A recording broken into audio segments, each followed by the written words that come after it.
Hi guys, we're back with one of our spooky season episodes, and this is another witch. So we've already spoken to Which Which witch is this?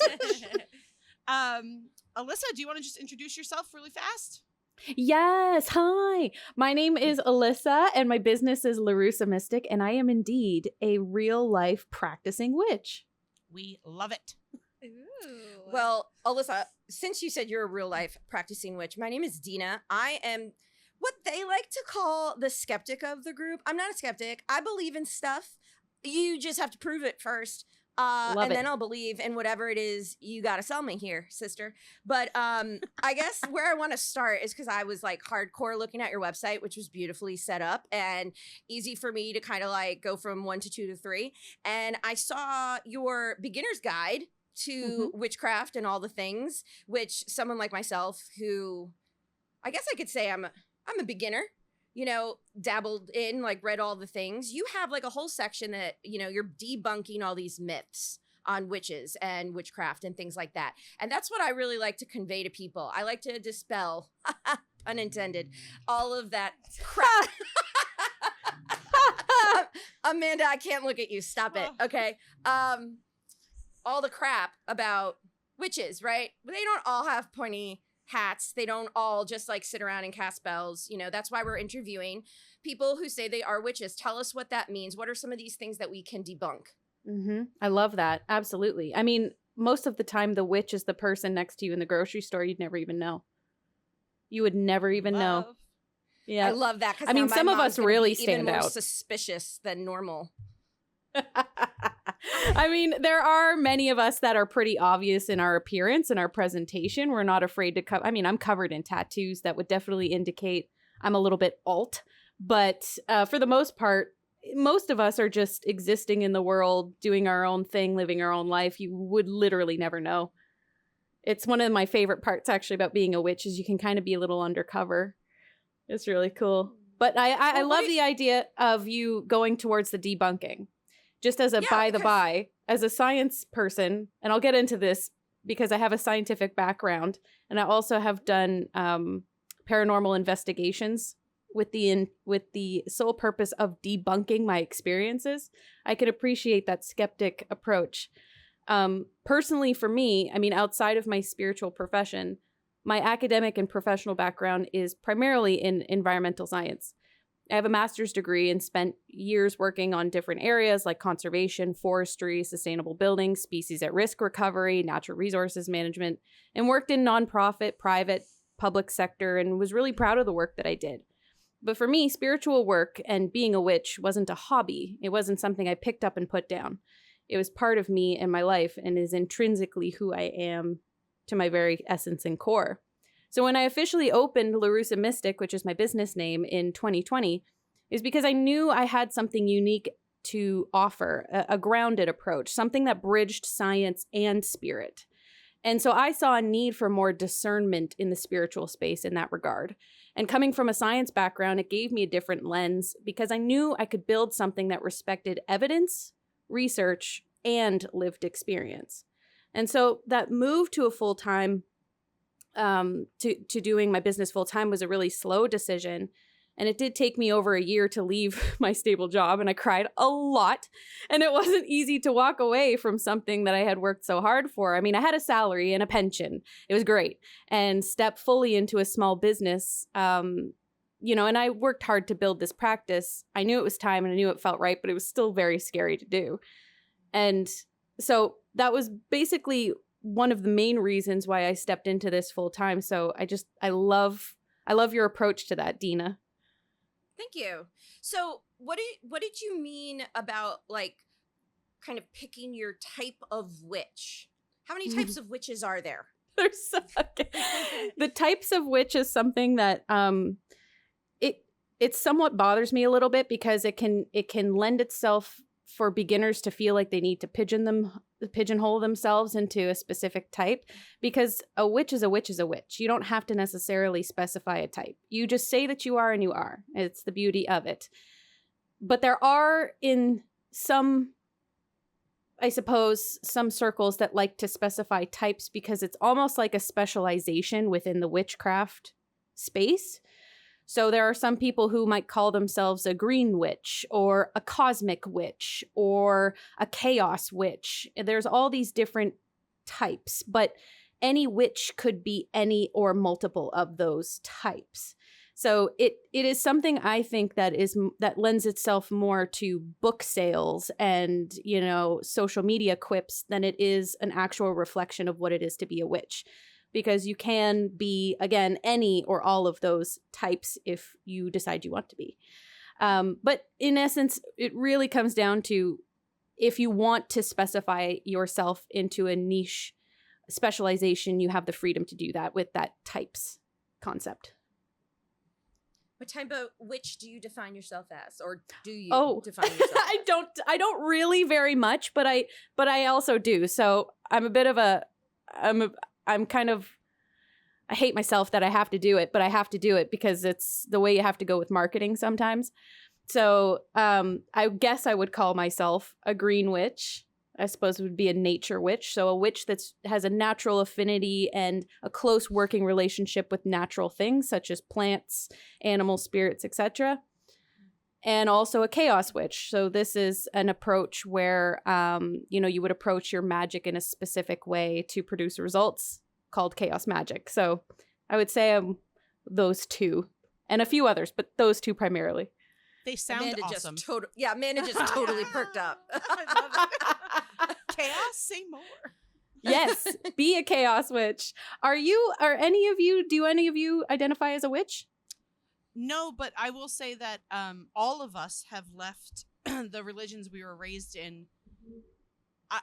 I come from many family members who are and have, dabbled. I think I spoke about it in our last episode, and the listeners have heard me mention this a million times. My grandmother was a priestess in practice Santeria, so it's like nice. Yep. Definitely Beautiful in practice. The family. But we're all so, I would say we revere it so much. Like, I think all three of us are a little bit lapsed in the religions we came from. And if we were to guess, or I don't want to say believe, but I think we're all on the same page that we kind of lean more towards this. Okay, that makes sense. I mean, because the distinction between religion and craft is an important one to make, because you do not have to be religious in order to be a witch, or vice versa. So they can exist outside of one another. And I would say that the vast majority of the clients that I have helped over the years are usually deconstructing from previous religions, so that they're not bringing forward certain assumptions of what it is to be a witch, or what it means to perhaps believe in entities or spirits or experiences outside of what their religion could say they could or could not experience. So it's definitely something that I've heard a lot before of people who are moving away from religion and moving into experiencing the craft and witchcraft and seeing if that's for them. And that's kind of part of the work, is that deconstruction is pretty critical, I think. And I just want to say there's like I don't want to say phenomenon, but like the rights of women are on the chopping block in this country. And there's an empowerment. And I meant to bring this up in our last interview, of women coming together and the power behind that. It feels like witchcraft to me. It feels like there is a movement right now where we are all banding together to say this won't happen again. And whatever it is that we have to do, I feel like there's power behind that right now in this country. And I think that is why so many women that I know in my life, are joking and saying like, I think I'm just a baby witch right now, I have something to say about that term, but anyway, continue. No, I see it all the time on like TikTok and Instagram and that stuff. And I'm like, I don't know what it means, but I hope it's rooted in this, like, it just feels like we're all so far apart and we're being forced apart, but it feels like there's something about the female energy that is bringing us together in this time right now. I would have to agree. Oh, I'm sorry. Continue. No, that's okay. I'm also Dayelle. I don't think we actually introduced all of ourselves, but I'm Dayelle. I forgot about that part. We're just too excited. We just want to get into the witchcraft. We always do. I think, like, just one little thing that to add to the conversation currently is there's something so mesmerizing and like alluring and obviously magical to witches and just everything that they stand for. And it's really fascinating, like interviewing the witch prior to you. Both of you guys say so much of the same things, but obviously you don't know each other. I don't think you've ever met. And there's just this like overwhelming sense of love throughout being a witch, and it's so like beautiful, and like you just want to be a part of this community of people who just seem to be so like the community that you are all a part of is so welcoming and so grounded in like the beauty of nature and like using the earth's elements, and just like I don't know, there's something very beautiful about both of your explanations of like who you are in the witch world. It's great to listen to. I love it. Oh, I love that so much. And it's definitely one of the things I love most about being a witch is that we can all kind of collectively agree that Earth is worth loving and taking care of. And I think the same can be said, Amanda, to your point on loving and taking care of each other, especially within a community. And for me, because it's part of my job to be public facing and to help dispel myths and to help encourage people to understand what the craft really is, it is one of the things I've loved so much about being part of the community is that there is no one who is going to turn you away per se. I can get into reasons why that might be valid, but for general purposes, anyone can be a witch. Literally anybody can. It is not exclusive to any one gender or demographic or background or experience. It can be for anyone, and you can, if you want, be a witch without even calling yourself a witch. You could call yourself a practitioner. You could not call yourself either of those things and still be within that umbrella. And that's what I think is beautiful, is it's not dogmatic. Yeah. It's funny, we talk a lot. We in our seasons we kind of circle back to a show, Outlander, which is a show and a book. Oh, I love Outlander. So we are also very large fans. But what's always so fascinating about that show specifically is the fact that the main character, Claire, is considered a witch because she knows more than these male figures, and she's just trying to heal these people and use her knowledge to help these people who need the help. And just this whole like story, it constantly goes back to the fact that like these women were persecuted because they knew more, or they wanted to use their knowledge to help and to heal and to help someone find love and all these different elements. And it was always brought up like, well, she's a witch and she has to be burned at the stake, and this crazy like the fear turns to hate because they don't understand it. And so like right away it has to be evil, it has to be bad, and it's like I clearly they didn't know what they were talking about. And I just love the fact that we can kind of tie it back to Allender again. Always. No matter what we talk about, Alyssa, we're like, well, we're in Colorado. Outlander. Yeah. Outlander. It's an Ouroboros of just Outlander forever being cyclical. Yeah, I love it. I absolutely love it. I mean, as far as like what you were talking about, when you have institutional systems that fail to protect us, or science and policy ignore our needs, honestly, the craft offers another way for us to reclaim our voice and our power. And that's really what it boils down to. And I think a lot of people are drawn to witchcraft now because it does create that space for community and ancestral memory and love for the land. And there is a resistance to tyranny and patriarchy, whether that's spiritual or political or personal. And I do think that it teaches us that connection in and of itself is a sacred thing, and that healing, protection, and magic don't need permission to exist. We don't need to ask permission from anyone else. And that's what I love about it. Same. And so, in a nutshell. To throw that back to Outlander, one of your myths said that there's no white. Wait, what was she? A white witch, right? She was white because there's also dark like magic, right? You said there's no good magic and bad magic and nothing in between, right? Well, there is everything is between. Everything is in between. Right. Not that there is, it's not, so unfortunately the idea and the concept of dark magic or black magic versus white magic is rooted in racism. So we do want to try to move away from those types of terms in general. But the way that I present it to beginners is that there is no good versus evil magic. It is literally just shades of gray in between. And that's how the world operates. And so you can, as a witch, and for myself, I do practice baneful magic, which is a type of magic that does cause harm to others. That is the antithesis of the Wiccan religion, which is to harm none, but I'm not part of the Wiccan religion. That exists within that gray area space because not everything falls neatly into binary categories. Not everything can be confined into these boxes that make sense to us. And so the world and nature operates the same way. It can provide for us and take us out. And so that is the cosmos in general, is just operating between the areas that we like to call good and evil. And there is no one or the other. There is no dark or white or yes or no. It's very much in that in-between space that magic exists and can exist. So you're a witch, but you're not Wiccan. We discussed Correct. that in our last Yes. episode, right?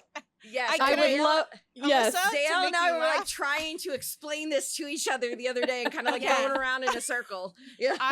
I work in as a distiller, and the example I gave is, from my understanding, the same way that all bourbons are whiskey, but not all whiskeys are bourbon. I love that. I love that. That's how I tried to explain it, because I was listening to clips before our last thing, and I was like, I don't know if that lands. Yeah, But it you does. gave me some power for that one. Oh yeah, and you're right on the money, because Wicca is a modern pagan religion, and witchcraft by itself is not a religion, it's a practice. So you can be Wiccan and a witch. You can be just a witch, you can be just Wiccan, where you can separate Wicca from your witchcraft. But Wicca, I want to be so very clear, is a modern pagan religion, and essentially it was created by a man, not a good one, Gerald Gardner, in the 1940s and 1950s. So Gerald, that's a terrible name. He's a terrible guy in the mid-20th century. And it draws on a mix of all kinds of different backgrounds, like ceremonial magic, Western esotericism, folklore, romanticized pre-Christian European traditions, you name it. It's just a mishmash into a soup. And basically just called it Wicca. And so it is not just witchcraft. It's a structured religious system. And so there is, unfortunately, this preemptive understanding, or I suppose myth, that all witches are Wiccan, and that is not at all true. I really liked how you said soup. Yes, put it's a That soup. key was so That- crisp. Yeah, it's perfect. Soup. That was the There it most is again. perfect emphasis very, I've ever heard in my life. Yeah. Alyssa, did you watch Girls when Adam Driver's like good soup? And he does Oh, this- yes, that's, I mean, I'm a TikTok creator, so my whole brain is just that, like little quips of things. That's how I live my life. But yeah, no, witchcraft, you don't have to, to be a witch, you don't have to be Wiccan. So yeah, Wicca, religion, witchcraft, a practice that can exist independently of religion. Love that. I just really want to make that clear, because it's one of the biggest things that, we deal with in this Yeah. sort of community. That's a question that we've asked ourselves many times, and because we are not an expert in this, we love that you just answered that so beautifully. Well, I mean, there was in one of your questions you had submitted is directly related to this, on how witchcraft is different today than generations ago. I was literally just going to ask that. Way ahead of you. She's good, guys. She's good. I used to co-host a podcast, so I kind of can relate to The keeping it flow is moving. happening. Yeah. But I mean, the one thing I will say about that, though, is that witchcraft is not static. It's always evolving, and it should be. But at the same time, there are aspects of it that do feel timeless. So for me personally, that would be like intuitive work or nature-based practice, and the knowledge that's passed down through family and ancestral memory. But one of the things that has drastically changed what and how witchcraft is conceptualized today is the internet. And it used to be, at least for me, I'd have to go to the library and finger through some index cards and find my way to a shadowy corner where you'd find some type of metaphysical title. And in that would be mostly Wiccan titles from the 90s and early 2000s, give or take. And now most people have access to thousands, millions of voices, experiences, traditions, and tools. And so that to me is a very good thing. But it also means that we need stronger filters and that discernment that I was talking about before. And so that's something that a lot of people are still learning how to do. If you have a tsunami of information thrown to you, it can almost be just as bad as having just a trickle stream. So it's finding your way within all of that information, and then simultaneously not feeling pigeonholed by Wicca alone if you do not want to be. So even though that was a reality for me, I still didn't connect with those teachings. So I never really found my place until the internet allowed me to connect to community. And that's been the most beautiful thing I've ever seen happen for witches and anybody else, you know, because I'm also a pagan and a polytheist and an animist. And so to be able to connect in all these different ways has been transformative. And I think what hasn't changed, though, and we've talked about this already, is how witchcraft brings people, particularly women and marginalized folks, into community through resistance, care, and survival. And so there is a long history of the craft being used to protect and to guide and to reclaim power in the face of domination or oppression. And it has always been a way for people to come together quietly or fiercely to remember that we're not powerless. And so I still see that energy in a lot of modern witches today, particularly those that are building relationships with spirit, land, and each other, that challenges the status quo, that says, you know what, I don't think a patriarchy really works for me. You know what, I don't think I really like this rise of fascism, and etc. Weird. Yeah. Such an odd concept. Shocking. With what you were just saying, just to add a little bit of a back question to that, is how did you get into becoming a witch? Was it something you've always kind of felt like deep in your soul, or was it something that you kind of discovered as you grew up? I love that question. So for me, I've always been attuned to spirit since I was a kid. I've always had spiritual experiences and have always felt connected to nature, hence why my entire career ended up being around environmental science to protect and advocate for the planet. So it has formed who I am from the beginning.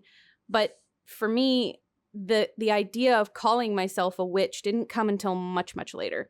And I think it was because I didn't fully understand what that meant. So I was operating as one without calling myself that. And I think that can be said for a lot of people. And so for me, my path to get to where I am now, it wasn't linear. It was very sinusoidal. It made sense and then it didn't. And then I knew where I was going and then I didn't. And people understood and then they didn't. You know, that's just the regular part of the path. But what the common thread throughout has always been spirit and nature. Those are the two main things for me and in my life. And I think, you know, in terms of where I find myself now, this is around the folklore and mythology and whether that informs my work and practice. Absolutely. And my spiritual practice is deeply rooted in myth, lore, spirit relationships. And so I primarily connect with the Greek pantheon or the Hellenic pantheon and the infernal pantheon. And that's literally demons. And I don't mean the Hollywood demons. I mean like the ancient entities that were demonized by the Christian theology, etc. And also I can break out my book. I can break out my book if you want. We could scroll through their names. You could tell me which ones I could if you want. With. It's okay. Almost all of them. I was looking. I was like, wait, I have a book. Hang on. I love it. Demon book. Yes. There's so many demons and there's a lot. I just get a little nervous about saying their name in my house. Oh, I promise you they have better things to do. I promise you they prefer really to deal with people who call them in for a purpose. You know, I don't think it's not quite as Hollywood in the way that, you know, they're out there purposefully trying to cause chaos or anything. It's not quite like that. Maybe some, but not all. I'd only do it if I knew Dean and Sam were going to be like breaking through my Yeah, door. they would. But yeah, I they don't know. would. I think they're busy. I think they're busy right now. Yeah. Alyssa, that's funny that you bring that up because, again, the last witch we spoke to on Tuesday also said the same thing. I love And that so much. She said that But she we works... what's the word? I kept saying baconator. Demonolator. That's what I am, a demonolator. Yep. See, Damn we it. can't get it, Alyssa. We're trying. Oh my god! I kept saying so baconator. hard. Demonator. Baconator. Demonator. Was not Katie's working. going to have a lot of editing to do. No. Okay, I'm going to get Lucifer Morningstar a baconator in your name. Well, the last witch was like, he likes tea. He likes Earl Grey. And Well, then I- what did Shut you up. say? He loves Earl Grey for me too. Wait, so I asked her how he likes his coffee because I'm a huge Black. coffee, and that's what she said. And then she also said, "But wait, he also really enjoys tea." And I was Earl like, Grey. "What kind of tea?" But she And- also said with jasmine. Oh, loves the jasmine too. Yeah, very like herbal floral stuff. Yeah. That's, well, That samesies. All right. Love it. That's what I'm saying. But I mean, outside of the Greek and Infernal, I am a polytheist outside of, those two pantheons as well. I also connect with Celtic, Egyptian, and occasionally angelic beings like archangels, particularly Archangel Raphael. So what is a polytheist? So a polytheist is somebody who believes in more than one entity, and so it's the opposite of monotheism, right? So if we look at the most prevalent religions of the modern day, that is monotheistic religion. Polytheism is the antithesis of that in the sense that there is a belief of multiple gods and goddesses and multiple energies in that way. Perfect. I did actually know that, but I just wanted to anyone that was no, that's listening good. wasn't I'm glad sure. you did that. I was because like, it's, that's something you grow up in the church that I grew up in. You hear that word all the time, but people who are listening might not know what that meant. Oh, that's so 'cause fair. When Dayelle heard it, it was like, if you're a polytheist, you go to hell. Exactly. Yeah. Satan I is can't coming wait. for It's going to you. be so much warmer than Canada where I am. It will My be middle warm. school teacher brain is just loving this conversation right now. Again, Well, the prefixes, I'm like, oh my God, it's happening, kids. This is a real life conversation. it is. It's happening. It's real. And I mean, just to define as well, pagan, because I said I am also that, Yeah. that really is just the word that is for anybody who has a belief or a religion that's outside of your monotheistic religions like Christianity and Catholicism, etc. That is like pagan was used as a word to other, which essentially is something that I think it very well explains a lot of people who fall under that as I am a pagan. So it's not something that is a bad word, but it was created under the pretense of something other than, the Christian theology and, Yeah, how that they was railroaded everybody who didn't believe in what they believed in. I was gonna say that was Yeah. a bad word growing up for us. I saw on your website you have an oracle deck. I and do. I happen to have a supernatural oracle Ugh. deck. Okay. You are so much cooler than me. It's not even Aw. funny how cool you are. I love it. That makes me feel really good about myself because on most days I don't. But That's so cool. I'm showing you this because it came with like a little guidebook, but I really don't understand like what I'm supposed to do with this. So maybe you could explain it to me. So Okay. oracle decks are different from tarot in structure and in use. So with Uh-huh. tarot, that's a structured system, 78 cards, 22 major arcana, 56 minor arcana, divided into 4 suits, cups, wands, swords, and pentacles. Now, oracle, on the other hand, there is no fixed system. So Right. decks can have any number of cards created based on the author's vision, theme, or system, however you want to use it. Each deck has its own language, its own symbolism. It could be supernatural based, or in my case, could be based on an ancient Greek goddess, or it could be based on cats, or it could be based on frogs. It could be based on anything you want, anything at all. And it's a divination method that's more intuitive. So there's less of a learning curve because it does not have the same structure and layers that tarot does in terms of numerology, elements, archetypes, etc.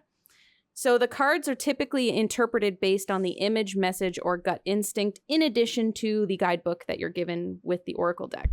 So it's used for daily pulls. You can use it for emotional guidance or spiritual reflection. So I'm going to give you a task, Deena. I would love for you to pull a card from your supernatural oracle to see what your particular oracle deck thinks about your conversation here today. So we're just pulling one card. Any card you want. Get Dean. Tell us what it is. Oh my God, I literally almost shit myself. I thought it was Dean. It is not Dean. But it is John Winchester, Daddy Dean. So tell me, what does that card represent in the guidebook? Excuse me, I gotta look at my guidebook. I love that. That's this a really is nice not a guidebook. sales pitch, but Dayelle, you better link that thing in the bio. We're gonna make some money on Dean tonight. I don't know how they already haven't contacted me to be the face of Supernatural. Yeah, I don't. I missed the whole beginning part of this, so I have no idea what's happening. Deena This has is an very oracle exciting. deck, and she's showing her how to use it. Okay, growing up without his father, surviving a war, and then losing the love of his life left John Winchester detached and driven to revenge. Despite raising the boys in the nomadic life of hunting, John was always there for them when they needed him, as they later told Castiel. Though hunting was the priority, he made time for occasional wrestling matches, and he caved when they begged to see New York City. What? That's where she lives. I live in New York City. Weird. When an ancient pearl summoned John from the grave, the boys got a second chance to say goodbye. John apologized to Sam, who assured his dad that they knew he fought for and loved his sons, and that was enough. An area of your life where you thought the door was closed is reopening, offering you an opportunity to try again.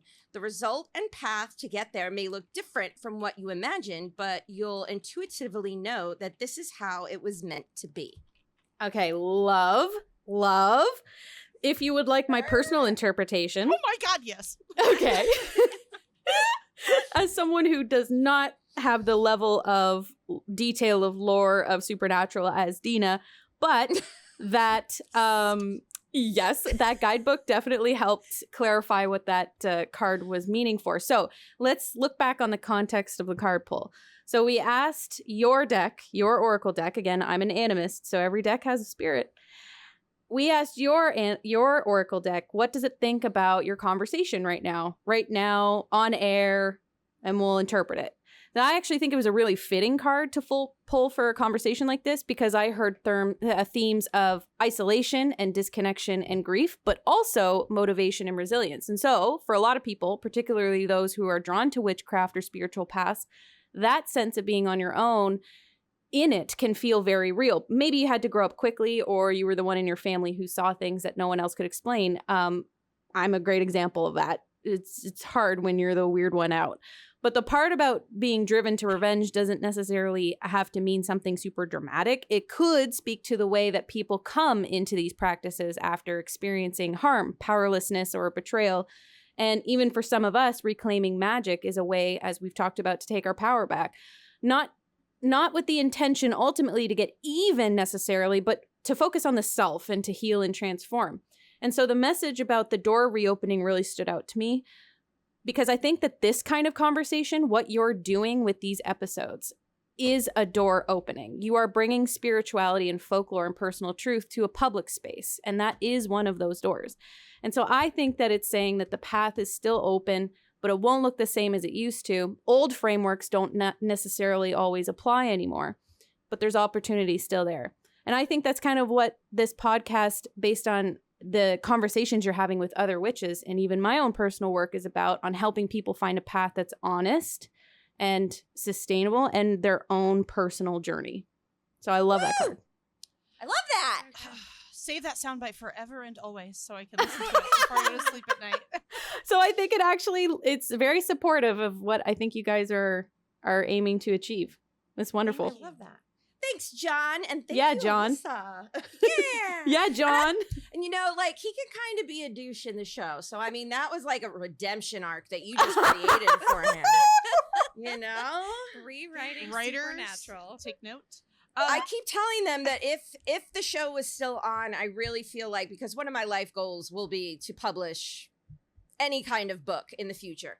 I've always wanted to be a writer, and I just really feel like if that show is still on, I'd be like, you need to hire me, like yesterday. Actually, I need to be a writer on this show.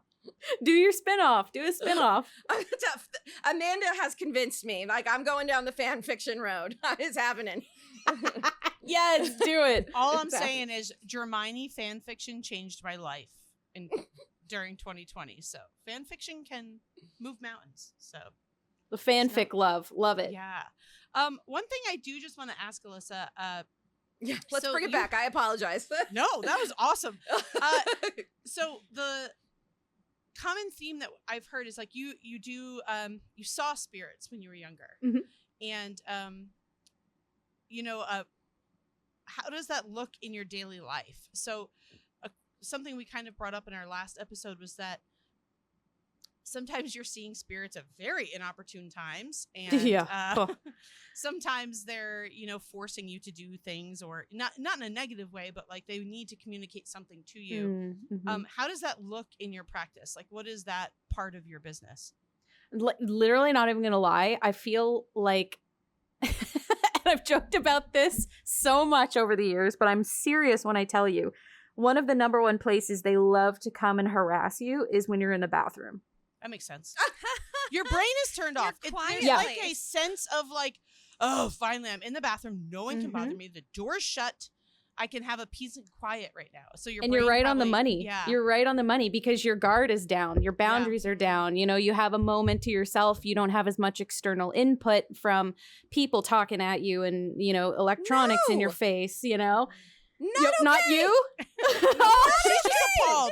She's appalled that she'd be wiping and Lucifer would be like, hey, girl. No. Actually, that's legit. It's legit. I do not have children. I don't know if you have children, but I mean, like, that's where you say, like, the mama, like, can I not have him in its peace?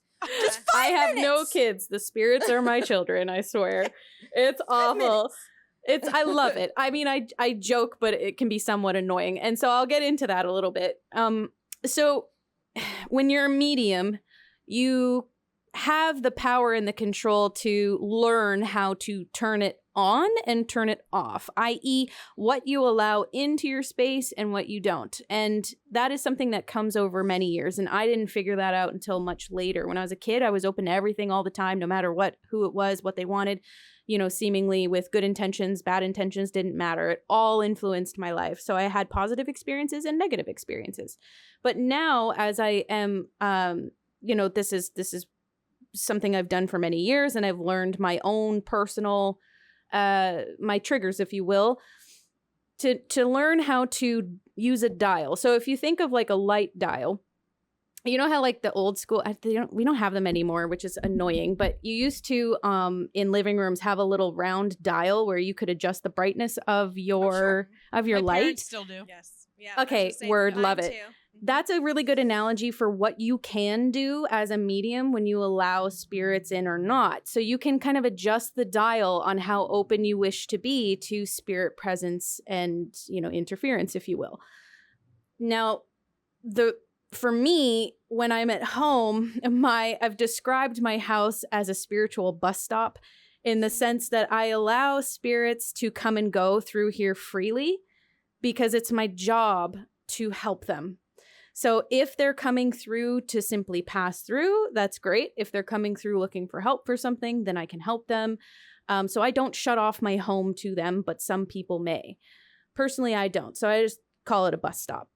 My husband hates it, but I love it. So we continue with the bus stop.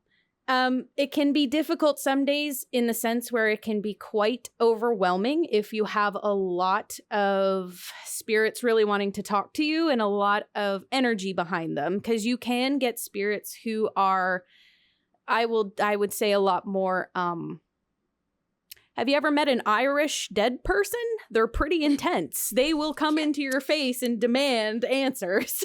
I would imagine a lot of my ancestors are just... Yeah, they're alive. Yeah. Can't say that I have. Not that I'd mind it. Irish No, or it's not too Scottish, bad. Send them my way. Yeah, exactly. So, I mean, they can have they have their own personalities and their own kind of like approach to you now that they know that you're open. And the way that I describe being a medium and kind of opening yourself up to it is picture yourself in this wide, dark expanse. No. Pitch black, you can't see anything. But all of a sudden you see a little lighthouse and the light just starts to flicker. And then it just gets brighter and you see it start to move in a circle as it does. And it becomes the landing place and that's what you go to. So that's what it can feel like for a spirit finally finding a space to somebody who's open to them. That's what it can feel like to them. So that's why they'll come to you. And so whether you know it or not, mediums who are naturally attuned to that can be natural lighthouses. So you learn over time how to dim that light or turn it up, depending on what it is you're looking to achieve. And also just to create good boundaries in life because, I don't always like to have spirits visit me when I'm in the shower. You know what I'm saying? So, it comes with practice and time. But most mediums that I know that have leaned into their gifts and that have mastered their own energy and their own boundaries with spirit, have figured out the secret sauce for themselves to make a nice, balanced, healthy lifestyle so that it isn't something that drives you to pure insanity. But it wasn't always like that for me. It used to be anything and everything at all times. And it was there used to be times where I'd have to ask someone, is that person dead or real? Like, is that a real person? Because for me, I couldn't tell. So it's a little weird. That sounds very similar to our last guest, which I think this is the perfect time for our story. Oh, I love stories. Well, good, because you're going to share one. Yay. This is the time on the Here, I was pod. waiting for your story. Yeah, I was just We saying, can this is give you when any story you want here, but that was really good segue. That Yeah. was pretty good, Deena. That was perfection. It's your So- turn to tell a story. Yeah.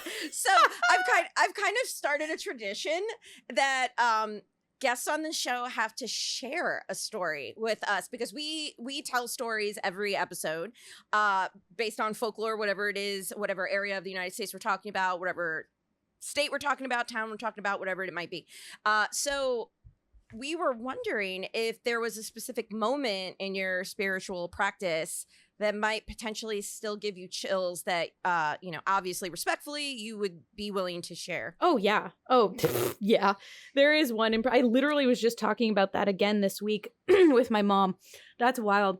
So yes, when I was younger, I still do play with Ouija board, okay? It's a real divination method that you can use to talk to spirits. I love Ouija boards. The boys in Supernatural use that as a tool. So. That's what I'm saying. It is a divination method, so you treat it the same way you would any other. You can talk to spirits with it, I promise. But when I was a kid, She's the fact checker right now. She's validating the show. Exactly. I am the validator today. I love it. Man, you're going to push me into like literally watching it. I probably should. If and when I start a class and I teach this show, I'm going to cite you as a source. Okay, perfect. Love. Oh my gosh. But yeah, when I was a kid, I used to play with Ouija with some of my other girlfriends, some who were more in tune to spirit than others. But it would be like it was mostly just to kind of have fun with it, not necessarily with any kind of serious intent behind it. And so as a result, because we didn't necessarily approach it with the right kind of respect and boundaries that it deserved, we would get all kinds of weird and funky things happen. And for me, what really has stuck with me for years, and I still to this day cannot tell you what it was, we had opened up the Ouija board. And of course, we're a bunch of little, preteens sitting around lighting the candles to set the stage, set the mood, because we're super cool. And we also were at a friend's house who lived right next to a graveyard, for added effect. So we're playing around with the Ouija board and we invite in a spirit, any spirit. We didn't specify, one with a good intention versus bad intention. That was our mistake. So a spirit came forward, just like we asked. And this spirit was giving us all kinds of different answers to things. Some were less than desirable than others overall. And, we asked about their method of dying. We actually cross-referenced it. It was a real person, freaky. So we ended up getting to a stage where the spirit, the planchette, what moves around on the Ouija board, when everybody's fingers are on the planchette, it started to move on its own. And I didn't like that. And then so I sat back and we were kind of like watching it move around on its own. And then we quickly stopped it, smacked down on top of it. And just as we had smacked down the planchette, which was essentially saying to spirit, you don't get control anymore, a huge object flew across the room from seemingly no discernible source. And to this day, I cannot tell you how or why, anything.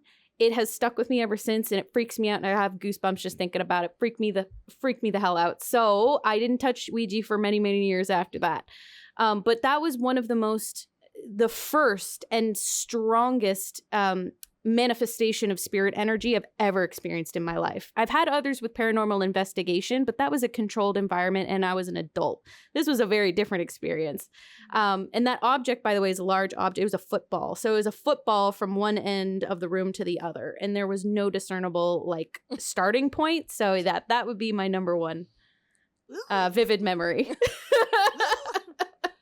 Wait, Dayelle, am I remembering this right? Don't you have a Ouija board story? No. Or you weren't allowed to, right? I wasn't allowed to. Yeah, I wasn't either. But not because, I'll be very honest with you, I know that you weren't allowed to because, this poor girl couldn't even watch Seventh Heaven, was probably all she was allowed to watch. Yeah. But I didn't have, I had a mom who was raised Catholic with a mother who practiced Santeria, but she, I remember my mom saying, it's not the same for you. When you go to sleepovers and girls try to do this, it's not the same for you. Mm-hmm. And I asked her today, because I was talking to her about our other interview, and she said that my grandmother told her, when the girls are ready, they can start. My mom's like, no, we're not. Let's not. Okay, all right. Because I have 5 sisters. And my mom was like, there's a lot of you. Okay. Well, that's too many, I would say. And my mom was kind of... it scared her, but she said that my grandmother what she did was not evil and all that kind of stuff. And I've already touched on that at a nauseating point. But can I just ask your personal opinion? Because when I've gotten, and I love, this girl right here, she loves getting her tarot cards read. I love meeting psychics, mediums, lay it on me. I want to know everything. I know it scares other people, but I'm like, no, tell me everything. And I've always had people say that, are there people that spirits are more attracted to, that you can see them around more, or more people in your life that you're like, oh man, if they tapped into that, they could communicate? Oh, yeah, for sure. For sure. Yeah. But also just to add to that, I love the spooky stuff. I'm the dumbass in the movie who dies first. That's me. Same. I'm the one that runs towards the noise I'm not supposed to and makes the wrong decision. That's me, all in pursuit of the thrill of the freaky and spooky. But overall, I would say I'm a Leo sun, Capricorn moon, Cancer rising. Oh my God. Same as Grace. The last girl got me because I said that I had pissed off the Christians, previously, because I said that December 25th was not Jesus's birthday. And she said, a Capricorn never would have died, never would have been born then, or something. Capricorn never would have died for your sins, or something like that. And I literally, I lost it. It was the funniest thing I've ever heard in my life. And you just said Capricorn, and I was just like, okay. It's forever cemented. I love that. Yeah. I love it. Definitely, in terms of your question, yes. Now, I will say this. Everybody has a spirit team. There is not a single person on this planet that does not have a spirit team. And that spirit team can be comprised of ancestors, other types of entities like guardian angels, etc. But everybody has a spirit team, period.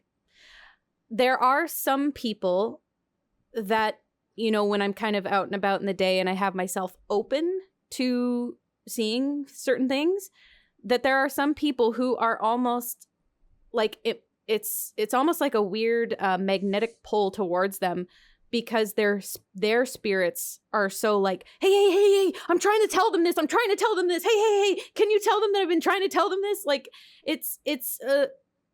It's very unnerving sometimes and weird, because you can just tell that they are so in tune and connected, but not. They're so shut off to it that they've just put the barrier up. And so they're their spirits are trying so hard to get through to give a message. Now, let me be so clear. What is that? Whatever that lady's name is with the puffy blonde hair, who's the medium? Teresa Caputo? Teresa. Yeah. She's Teresa is probably one of the most unethical mediums I've ever seen in my life, because she will go up to people unprompted. And that's not okay. So that is one of the things that's really important in mediumship is ethical mediumship. And so even though I'll see people who have spirits that clearly want to connect with them, it is not my business to insert myself into their life and say, hey, did you know that your dead grandma's trying to talk to you? Like, that's really not okay and like rude. And so it's not ethical. So to answer your question, yes, I see it, but I don't necessarily act on it unless the scenario presents itself, unless that person and I start to get to talking and, you know, there's a little bit of that sort of intro to it. I will never just go up to a random person and you know, this is what I'm seeing around you. It's not, that's really unethical. But there are spirits, like I said, with everyone. Not a single person is I mean, we all have ancestors, so we all have ancestral spirits that are with us. Some of us have a more diverse team of spirits around us. Me, myself, I have an angel, a demon, a bunch of ancestors, a bunch of animals. Lots of people have all kinds of stuff. I really hope mine's not a bunch of white dudes. I'm gonna be so mad. Well, sometimes they may present certain ways, because not every spirit, it depends on the medium or the psychic, but not every spirit presents as a humanoid. Sometimes they might present as a ball of energy, or as a particular color, or as a feeling. It doesn't always necessarily manifest as a white dude. I hope not. Mine would be like balding white dudes that are super pale. Amanda, Oh no! It would be Rhysand. Stop it. No, I just want it to be all animals. Like I truly believe. I'm sorry, did we just say Rhysand? Yes, I'm sorry, we can we did. go back to that? Yes, look behind my head. Can we go back? There's Oh, Nesta. That's my girl Nesta. Okay, Dayelle, Nesta that's me. is the That's shit. my- She's my the girl. one. Okay, That's my so girl. it'd be She's the one. Cassian behind Amanda. It wouldn't be Rhysand. I do No. love a good Cassian. I can't. I couldn't handle that. I can't. I'd be too moist for functioning. I couldn't handle that. I could not handle Cassian in my. I would know if Cassian was behind me. We'll deal with this sound. Turn your dehumidifier on. It's fine. Girl, you be a slip and slide. Don't even I would pretend be you a wouldn't. disaster. When I was at the airport the other day, someone was reading the second book, and I was like, you get to chapter 55 yet? Just wait. I was like, it's really good. Oh my god, I love it so much. I do think though that like I know that these books are like I think there's something about especially every friend I have that is a practicing witch is obsessed with romantasy and high fantasy, and my one friend told me, she's like, that is because it is closer to the real world we live in than you realize. Ooh, that's a feels- powerful statement. Yeah, she's like, it feels closer to the world I live in than you know, a book about a girl meeting a stockbroker at Christmas time who helps her get a tree, Stockbroker. and they go back to the town of Mary Mary Jolly Saint Nick, and they fall in love. And so, which I love. I'm not hating on this. I fucking love it. Dayelle, what did we just do for Watch It or Read It? What book was that? And I loved it. Something that I probably won't read. Wait, what book? Evergreen something? Oh Oh, my gosh, no. Christmas The and Hallmark movie? Evergreen. Yes. Christmas and Evergreen. It's like one of 27 in the same, No. like the same little world at a Christmas tree farm. I love I it. love that.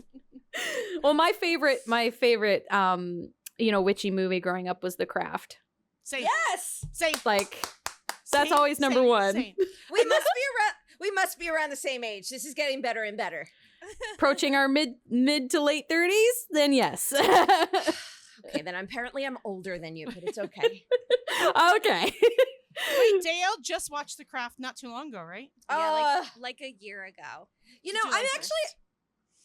You better. I mean, say yes. Firuza Balk was my bi-awakening, so. Oh God. Oh, I loved it. I thought it was great. I definitely think that I missed out watching it younger, just because I feel like I would have related so much. when and I when felt she like does old this, watching it, you know? Menon, take my scars. Take my scars, Menon. Take my scars. Oh, it's so good. Another movie Nev Campbell and Skeet Ulrich were in right around the same time as Scream. Like, come on. Oh, it was yeah. great. It's a good one. We are the weirdos, mister. I love it. I'm afraid to watch it again now, though, because I'm wondering if, like, it was just so good when I was younger. Oh, no, that it I'd be holds like, up. "Jeez." It does. It holds up. I mean, if you enjoy a good, revisit to some of the old style, like it's a de grainy-ish look, it's not as clear and crisp. I think it holds up. Personally, I do. I think it does because I watch it every year around Halloween anyway. Yeah. Just because you have to. Come on. Have to. Yeah. Yeah. I do have one question, a little self-serving here, but one thing I do have to ask is, when you're doing interviews like this, you're so easy to talk to, and you're so well spoken, by the way. Well, thank you. I couldn't agree more. Yes. Yeah. Absolutely. When you're doing stuff like this, and kind of tying it back to what Dayelle said earlier, but is there, if there was a message that you could get to people that are, I don't want to say dabbling, because it's not even dabbling, but drawn to this. Like, I know for myself, this sounds so corny, and I know that, Dayelle's dying to go to Scotland and to go to Ireland, but there's and dance around the rocks. Yes, but there's like a pull to those areas. And when I went to Ireland and Scotland for the first time, it sounds so stupid and corny, and I know that, but it felt like the first time I was home, and I don't know how to describe that. Same thing happened to me when I was there. So, and like Dayelle has said before, she's like, I haven't even been there. I'm not speaking for you, Dayelle, but you're like, I know that once I go there, it's going to be one of my favorite It'll places feel in like the world. home, yeah. Well, and like when you're by the ocean or by a body of water, you just feel at peace. Like there's just something about it. You can't explain it. I definitely don't feel that way. That's the opposite for Deena. Deena hates water in all forms. In all forms. But I do feel like so that. legit. But, yeah. I was like, no. But I do feel like that when I go to North Carolina and I go to the mountains and I go to the woods. And that's it. I do get that way in nature, not water. Water's not for her. No. Water is the most terrifying thing ever. That's like, you're bringing me there because I'm like, oh, you want to kill me. Oh, that's where you want to torture me. She was drowned at the stake in a previous life. Yeah. Dayelle and I were just swimming in the ocean, I think. Back. What is that? What is that pull that we're feeling? Because even in the thoughts of always being pulled in this direction of I don't want to say witchcraft, because I'm not educated enough to even say that, but just that pull in the direction is, what is that pull for us? Because okay, so strong. The best way that I would describe this is it's layered. It's not just one thing. I would say it's a layer. You're talking about a few different things. So you're talking about a pull to an ancestral homeland, which is one thing, and then you're talking about a pull to, what the craft or what witchcraft may represent. So those are two different things, but they're similar. I would say that it's a deep embodied response because what it does is it blends emotional, spiritual, and even physical recognition. So for someone who, like myself, who works closely with ancestors and land spirits and lived memory, that kind of pull follows those kinds of qualities where you have a deep familiarity. It can feel like your body recognizes the land before your mind does. And so that's what can pull us sometimes to certain places around the world. It's like an intuitive rightness, a sense of I've been here before, even if you haven't. And then the same with the emotional aspect is, sometimes a good example of this is crying without explanation, or the sense of longing, the sense of grief or comfort. And that ancestral land can sometimes bring up pain. It can bring up happiness. It can bring up ancestral wounding or unresolved lineage patterns. But also on a more positive note, you can feel connected to the beauty or to the sacredness or to the history of it. It's emotionally charged in a way that's meaningful to you. You can feel it in your body. By the way, communicating with spirit is communicating with your body. Our brain usually is the last to catch up. Then we have spirit communication, which intensifies. So you could feel your ancestors more clearly in the land that you may be ancestrally from, or the land spirits are more present or more willing to engage and activate with you because some of them may be fixed to the land, not necessarily to you. And dreams, on the other hand, can become more vivid. That happens with me when I travel. Same thing when I went to Scotland. I had the most extreme, vivid dreams I've ever had in my life. And actually visiting, for me, the one side of my family tree are the Campbells of Argyll. And going to Argyll in Scotland was one of the most visceral. It was almost like you could feel the electricity in your blood. The spirits were so active there. They were just happy to see you come back. There's often a thinning, as people would put it, a veil, which I don't believe there is a veil. The way that I would put it is that the thinning of the veil doesn't exist because the spirit and material world are already connected, and they don't distance from one another and then come back close to it. It's always there. So for me, the idea of a thinning isn't a thing that happens. It's just always there, which is why you can have those experiences outside of Halloween. So that, yes, you're close now sensation is part of that spirit communication. And then same when you have an energetic resonance where magic feels different. It might feel stronger. You could feel your practice or yourself moved more towards spiritual enlightenment or spiritual experiences, changing subtly to align more with that the natural scape of the land you're in, from what feels right to the food you're eating, to even the people you're speaking to. You have that energetic resonance that just reverberates with the fuck yeah. And then you have the sense of spiritual responsibility on the other hand, where it's the pull doesn't necessarily connect to that personal healing or nostalgia. It could be a call to remember or restore or repair. And so you can have those connections to the craft and to the land in the same way. So it depends on the scenario in particular, but both can also be merged together because there is a very strong, beautiful history in places like Scotland and Ireland, the Celtic pantheon. There were amazing healers and practitioners long before Christianity ever dominated that, you could connect with even if you're on the other side of the ocean. So when it comes to connecting with spirit, your physical closeness doesn't predetermine your ability to connect with them, but it can alter how you experience them sometimes. Because if you go to your ancestral land, it is a wildly intense experience that you might not get as intense being far away, but it doesn't mean you won't get it at all. Because spirit isn't confined by time or space. Thank you for that. And Dayelle, I'm sorry I cut off your question before. What were you going to ask? Oh no, I don't know. I don't think I had a question.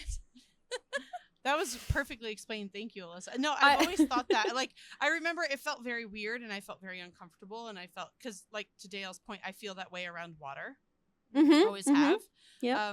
But that was the first time in my life that I was like, what is freaking happening? Am I losing? Like, is this altitude sickness? What is happening? No, it's real. It's real. I'm the same way with the ocean. I mean, my personal family is on the east coast of, one side of my family anyway, is on the east coast of Canada, right on the Maritimes coast there. Actually, from Nova Scotia literally means New Scotland. So for me, that was always just it's part of the culture in and of itself, but also just that closeness to the ocean and how that influences culture and a people's and a community and diet and everything else that, accompanies a culture in that way. It's no surprise that for you would feel that similar kind of pull to the ocean, or even if it came down to, I don't know if you've ever been to a ceilidh before, but that's a really fun experience. If you can go to one, you might have that same feeling.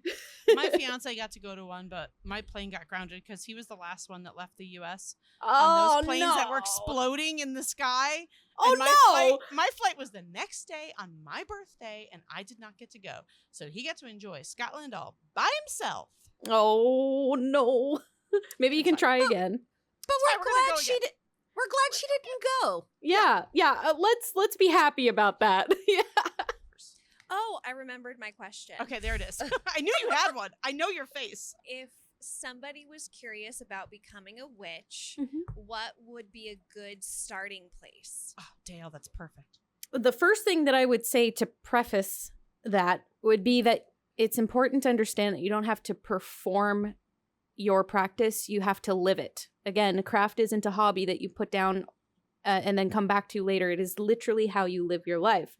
So my recommendation is to not chase aesthetics, Okay, so TikTok is a great place for information. It's also a great place for misinformation. So discernment is key. Don't rush to label yourself. We talked about that at the beginning about types of witches. We don't need to do that. It can be helpful, but it can also hinder you. So it depends on how you personally identify with titles. And I would also recommend that social media and pop culture not necessarily dictate your spiritual life. To build a practice that's real and sustainable and honest to you and is rooted in your lived experience, your connection to land and spirit, and your relationship with the sacred that makes sense to you is worth starting first and always. So to take your time is key. Ask questions. Never be afraid to ask questions. That is the one thing I will say right out of the gate.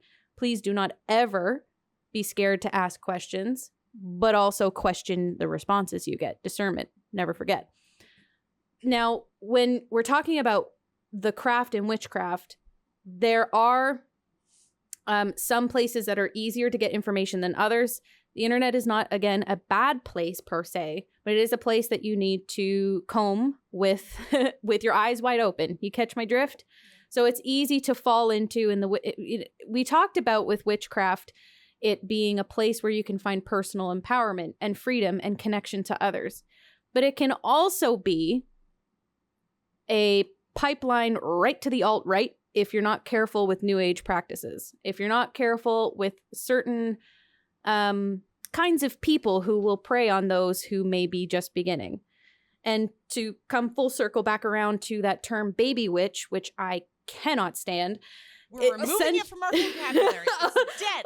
Let me explain why. Baby witch essentially just means a beginner or somebody who's just starting or somebody, who hasn't quite found their footing yet. Beginner witch works fine, but so does witch. You don't have to call yourself even a beginner if you don't want to. You can just say, I'm a witch that's, just trying to learn something new.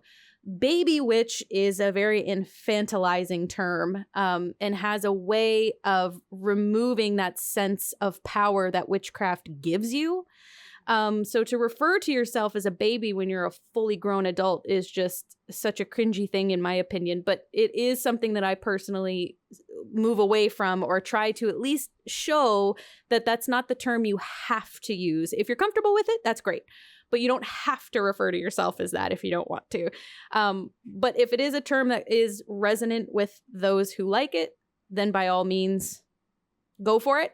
But I do find it can be used in a way that is a little manipulative to almost give the impression that you might not know how to stand in your own power or how to set out boundaries. It just is a little bit too infantilizing for me. But that would be my overall advice to people who are wanting to get started, and to just keep in mind, Wicca is not witchcraft. It is a religion that does have witchcraft in it, but it is not one-to-one. It is not one-to-one. Yeah, that's great.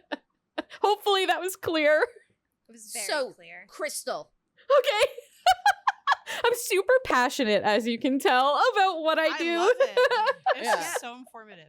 I was going to say also, if you want to give a plug for any of your websites or anything that you would want someone to kind of explore. The socials. Yeah, all of it. If you want to do a little plug. Oh la la, okay. Well, my website is laurusamystic.com. That's LAURUSAMYSTIC.com. And it is the same at Laurusa Mystic. You can find me on TikTok. I post there quite a bit. I'm also very active on Instagram under the same handle. And I have a YouTube as well, same handle. And I mostly offer coaching and helping people get started on their spiritual practice, whether they're beginner, intermediate, advanced, does not matter. And I also teach about witchcraft and polytheism, paganism, and just spirituality in general on my Patreon. And I've been doing that for 3.5 years. And you can also find my indie deck that we kind of talked about, oracle decks earlier. I did create my own oracle deck. Holy crap, it's a lot of work, but it's totally worth it. Beautiful. Oh my God. Thank have you. to plug that. I'm going to order one. Thank you. It's called the Wisdom of Artemis Oracle. We didn't really touch on Artemis, but that's okay. She is part of the Greek pantheon that I had explained before. She is definitely central to my life and to my practice. And so I made that oracle deck for her to help others also connect to her timeless wisdom. So that is called the Wisdom of Artemis Oracle. And again, that's on my website, or you can find it on Etsy, though I really recommend my website because it's cheaper. We like that. Yes, we do. We do. Thank you for explaining how to use an oracle deck. Oh, of course. You were the first person I got to ask, so I was so excited. Oh my gosh, it's my pleasure. That was so fun to be able to see you use your deck, especially a supernatural deck, which I didn't even know existed before you. So thank you. If Supernatural has made it, I more than likely have found it. I love it. She's not wrong. She's not wrong. Thank you so much, Alyssa, and thank you for giving us a little extra time. That was really generous of you. Oh, We really It has been appreciate so pleasure. great talking to you. You've been Yeah. awesome. Yeah, I love you guys. If you ever want to have me on again, just hit me up. I'd be more than happy to Yes. chat with you again. What is yes? Absolutely. Yes. Once you What get your- is yes? Once you Yes. get your studio set up with video and stuff, maybe you could come on and do Oh, readings yes. for us. That'd be super fun. That sounds great. That sounds great. Let's do that. It's Okay, a deal. cool. It's a Awesome. date. Thank Oh, you Don't yes, stand so me up. much.